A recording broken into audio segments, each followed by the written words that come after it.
É uma retomada importante do desenvolvimento do Brasil. O Brasil ficou 10 anos estagnado, taxas de crescimento muito baixas, incompatível com o nosso potencial. Nós vamos voltar a crescer, como fizemos no começo desse século, né? Crescemos 1,5 vezes o que cresceu a média mundial, pois caímos, né, durante um longo período aí de políticas equivocadas. E eu penso, presidente, que o seu governo tem a oportunidade de recolocar o Brasil na boa rota do desenvolvimento sustentável. Nossa ideia aqui é mostrar que o crédito é uma alavanca imprescindível do desenvolvimento econômico de qualquer país. Nenhum país se desenvolveu sem essa alavanca, e não olhando para um segmento do setor produtivo, mas olhando para aqueles segmentos todos que podem fazer diferença em conjunto. Aqui o senhor tem 4 eixos que vão do microcrédito, do CAD único, oferecendo para os microempreendedores, formalizados ou não, uma porta, não uma porta de saída. Nós não queremos que ninguém saia. A gente quer que as pessoas se emancipem, conquistem uma oportunidade, possam, como foi o depoimento aqui feito, começar pequeno, mas pensar grande. Todo negócio começa pequeno, mas você pode pensar grande.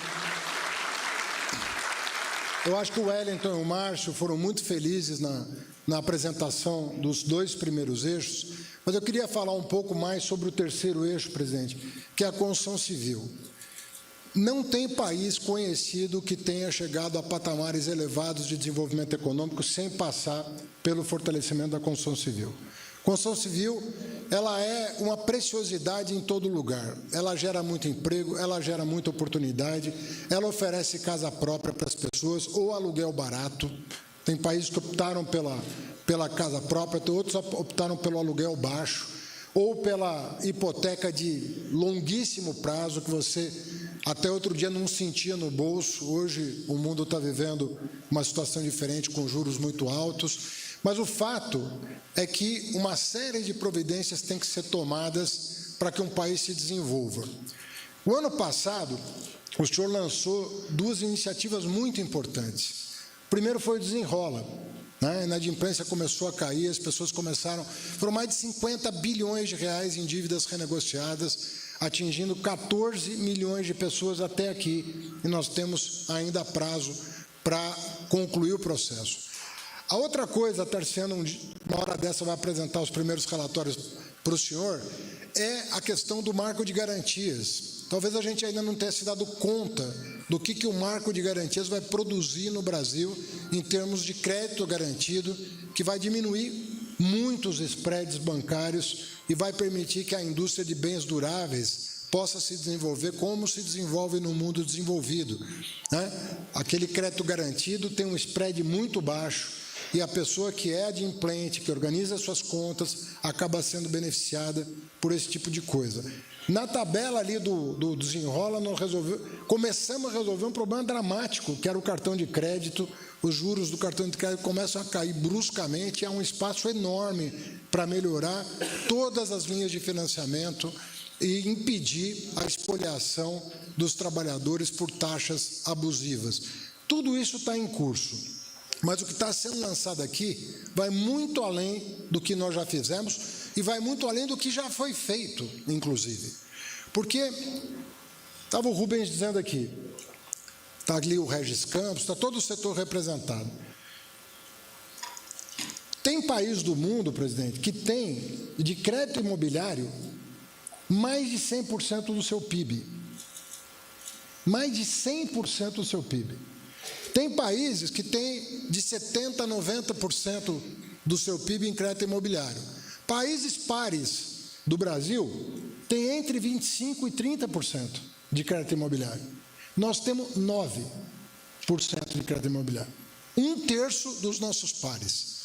Então, o potencial de desenvolvimento desse mercado, sobretudo se a gente continuar construindo um país que possa permitir a redução das taxas básicas de juros, porque uma coisa efetivamente depende da outra, mas nós podemos ter um ambiente em que a Engea, representada aqui pelo nosso Fernando Pimentel, possa usar os seus recursos para criar esse mercado secundário que custa se desenvolver no Brasil, comprando os recebíveis dos bancos, que em geral estão atrelados à TR, sintetizando esses títulos comprados dos bancos para o IPCA e, eventualmente, vendendo esses créditos de longo prazo para aqueles que precisam de no seu cálculo atorial, justamente de recebíveis de longo prazo, como, por exemplo, os fundos de pensão brasileiros, mas também os fundos de pensão estrangeiros. Nós somos todos servidores públicos, nós vamos estar cada vez mais integrados para produzir os melhores resultados para o país, cada um com a sua competência, cada um com suas prerrogativas, mas pensando num futuro comum, não colocando órgãos públicos em conflito um com o outro. A gente pode trabalhar juntos e vai continuar trabalhando juntos em proveito do país. Nós podemos alavancar muito o crédito imobiliário, nós podemos, como se diz no jargão, limpar o balanço dos bancos, deixar o balanço mais leve, para que abra espaço no balanço dos bancos para novos empréstimos, e o mercado secundário trata de fazer a desova disso tudo com responsabilidade, com muito cálculo, para ninguém sair perdendo, mas nós podemos efetivamente ter um novo mercado imobiliário no Brasil, com um potencial de crescimento que, se nós trabalharmos bem, e faremos isso, nós vamos atingir patamares elevados de desenvolvimento, geração de emprego e renda e casa própria barata. Os seus maiores legados na economia, não é exagero dizer, foi a intuição que o senhor teve e a execução da sua equipe econômica de então em acumular reservas em moeda forte.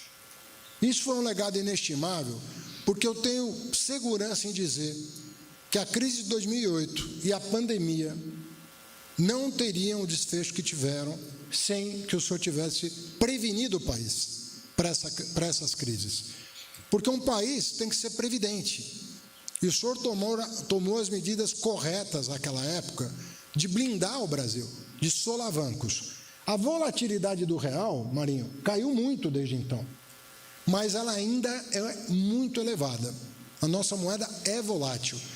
É volátil também porque não são reservas, porque a pessoa às vezes aproveita o fato do Brasil estar líquido em moeda forte e joga um pouco com isso. O que nós estamos fazendo agora é desenvolvendo um produto que é uma espécie de seguro, um seguro de longo prazo que coíbe as variações abruptas do câmbio e faz com que o investidor que queira investir no plano de transformação ecológica, e aí, no sentido amplo, via Fundo Clima, e está aqui o Nelson Barbosa representando a Luiz Mercadante, o BNDES, via Fundo Clima vai selecionar exatamente os produtos com alta taxa de retorno e alta taxa de descarbonização para colocar a nossa indústria e a nossa produção na fronteira do que o mundo quer consumir, que é produto de baixo carbono, vai fazer essa seleção e vai, além de oferecer as garantias tradicionais que oferece, inclusive financiamento em moeda forte, que é o que está alavancando o agro hoje, via Fundo Clima, colar nesses produtos tradicionais e inovadores, alguns já do BNDES, um novo produto que é justamente um seguro de mais longo prazo em relação a variações abruptas. É o que a gente chama de risco de cauda. Você não vai fazer um para um, você vai definir uma banda e vai dar o seguro a partir de uma variação que rompa as barreiras, né, dessa banda que vai ser desenvolvida. Você vai criar um mercado, e o BID está sendo muito parceiro, presidente. O BID está entrando com mais de 3 bilhões de dólares dele, para baratear o custo desse seguro, inclusive comprometendo uma parte do seu próprio balanço, para testar uma solução que começou a ser desenvolvida no Brasil. É uma coisa nova, essas duas últimas iniciativas vão dar muito trabalho técnico para nós, não é uma coisa que vai começar a acontecer a partir de amanhã, então é preciso ter claro de que essas medidas amplas, cada uma tem uma fase de maturação, mas todas elas vão se desenvolver a partir de hoje e elas vão sendo entregues à medida que vão ficando prontas. Do mais simples, que está na rua amanhã, até o mais sofisticado, que vai levar um tempo de maturação, como foi o Desenrola, um programa inédito que levou 120 dias para a gente começar a operacionalizar, mas beneficiou 14 milhões de brasileiros. Eu estou muito feliz com o dia de hoje, foi um trabalho de muitos meses para chegar a esse ponto. Todos merecem crédito, nós vamos acreditar em cada um dos cidadãos deste país, e eu penso que não podia ser mais oportuno que uma pessoa como o senhor lançasse esse programa, que fosse do mais humilde, né, ao empresário mais exitoso, sem pular etapas, para que o Brasil inteiro fosse abraçado por novas linhas de crédito e por uma fé inabalável no seu futuro.